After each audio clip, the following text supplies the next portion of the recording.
We're back. Now, the last time you saw this car, it was quite broken.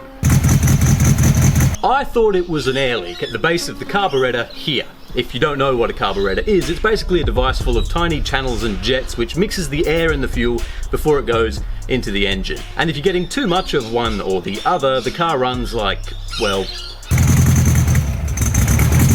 After taking it to my mechanic, he found that it was full of dirt, which had clogged some of the channels and also jammed the float, which is in the bowl at the back of the carburetor here. The float is what regulates how much fuel is going into the engine, meaning my engine was being flooded, the spark plugs were getting gunked up, and, well, yeah. Anyway, after a bit of a clean, the car was running fine, so I took it for a bit of a test drive.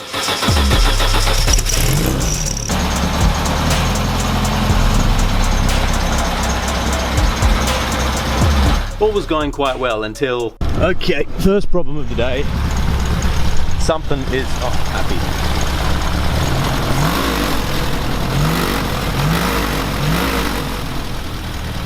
Something is very loose, either in the fan shroud or the fan shroud itself. Good, alright, let's get some tools. Let's see what we can do with this thing.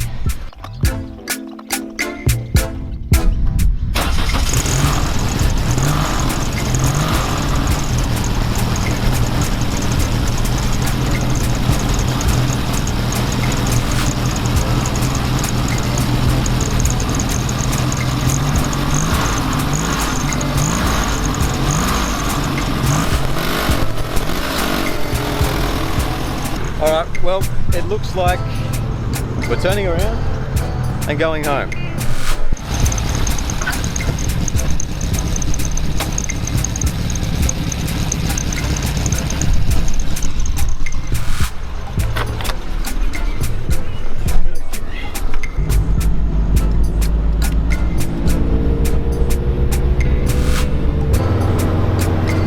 Definitely something loose. Making a huge racket. Joys of old cars, isn't it? Alright, put it away.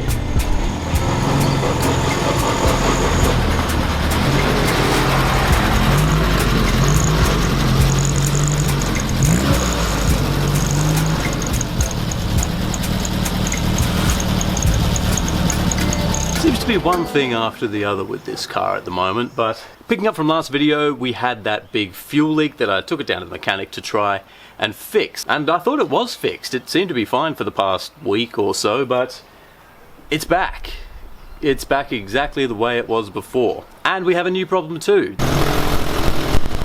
But we're not going to let that spoil the fun, because what we are going to be doing today is lowering this car by using two of these. This is a dropped spring plate, and what it's going to do is lower the back of the car about 2 inches or so, and it's also adjustable, but we'll get into that in a minute. Thing is though, you don't actually need this to lower these cars. In fact, you don't need anything. That's because this car uses torsion bar suspension. It works by using a metal rod, the torsion bar, which has splines cut into each end. One end is slotted into a cutout in the chassis down these tubes here, while the other end attaches to a spring plate which mounts to the hub and wheel assembly. As the car goes over bumps, the wheel and spring plate is pushed up, the bar twists, and the energy of the metal twisting acts the same way as a normal coil spring. It's pretty old technology, first appearing back in the 1930s, but it's been used in a few different ways in lots of very cool cars. From, of course, Volkswagens like the Beetle and Combi, to old Porsches, Renaults, American muscle cars, even military vehicles and F1 cars. These days we don't really see torsion bars in new cars, and that's because more modern coil and leaf springs are better for handling and the packaging in modern cars, blah blah blah. But what they can't do is be modified and adjusted as easily as this. So let's get to it. Right on cue, my assistant has arrived. Check it out. One Beetle to fix another. The first step was to undo the handbrake. One of the previous owners had decided it was a good idea to paint over the threads of the handbrake cable, but after a little bit of paint thinner and a whole lot of patience, I managed to get it off. Then it was time to loosen the wheels and jack the car up. And when the car was high enough, I put it on some jack stands and we got the wheels off. Then it was time to unbolt the spring plates. First I started by unbolting the shock absorber, and then unbolting the spring plate where it mounts to the hub. Oh God. And I'm pretty sure these are the original spring plates and they've never been replaced, so these bolts were, difficult to get off. There are 3 bolts that hold the spring plate to the hub assembly and also hold on the bump stop. 1. These bolts really did not want to move, so when we went round to the other side of the car, I decided to hit them with a dose of WD-40 before we attacked them. And it seemed to work. This side was a lot easier to get undone.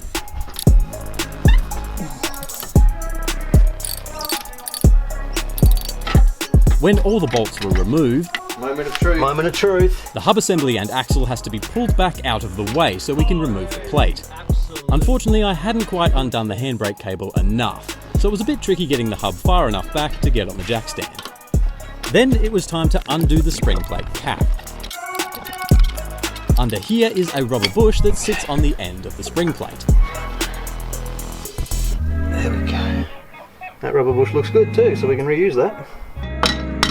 Making sure there was nothing in its way, I then gave the spring plate a couple of taps with a rubber mallet to get it off its mounting. Then I gently pried the spring plate off of the torsion bar, while also gently tapping the torsion bar with a hammer to make sure it didn't come out of the chassis. And eventually, we got it.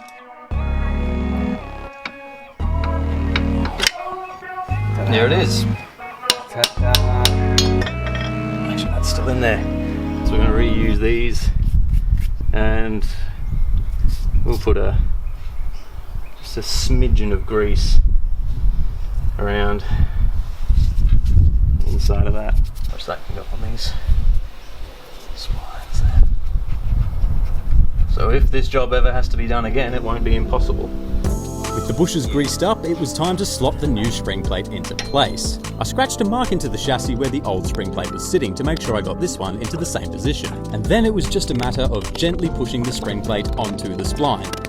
Trying to get the new spring plate back onto the torsion bar there, but we're being held up by this handbrake cable.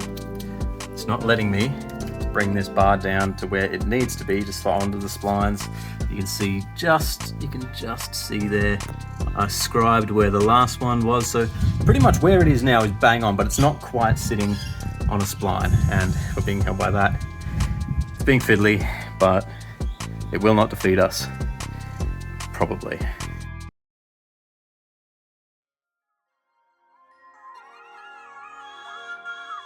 This is the final result. It might not look like much, but we are significantly lower in the rear, and if you look at the car now, it's sitting nice and level front to back. Before it was on a forward rake, I believe that's a California style. I'm not a huge fan of that. I wanted it to be level, so that's why we went and did all of this work. It was a lot of work, but I'm really happy with the way it sits now. And as I said before, these are adjustable spring plates, so if we look up under here, you can see right there, that little nut and the bolt that goes through it, that is how you adjust these. You wind them up if you want to adjust the car from side to side. Fine adjustments, you won't be raising the car heaps, but if you want to level it from side to side or back to front. So a lot of options now with what we can do with this. I can go full Slam City if I want to, because the front is actually already also adjustable. If we come and have a look under here, you can see the front beam here is already an adjustable front beam. That was there when I bought the car, so I can go full Slam City if I want to, but that's not going to happen because I've got some plans with this car that'll be a lot of fun, so you're going to have to stay tuned to see what they are. And of course there was the rattle, which actually turned out to be a very easy fix. It wasn't anything that was loose on the fan shroud. It wasn't the fan shroud itself. It was actually when I stuck my hand in behind the fan shroud to where it opens at the back, all these bits of the firewall had come off and were sitting in the fan, getting caught in the fan, which probably wasn't particularly great for it, but it was an easy fix. I got that sorted. The fuel leak was another easy fix, turned out just to be the drain plug on the bowl just there. had somehow worked itself loose, so I've tightened that up. And, fingers crossed, all seems to be well, I think. But that is going to do it for this video. Thank you all so much for watching. I hope you enjoyed it. Make sure to like and subscribe if you did, because there's going to be a lot more with this car and probably the car under that cover as well at some point soon. So once again, thank you for watching, and we'll catch you next time.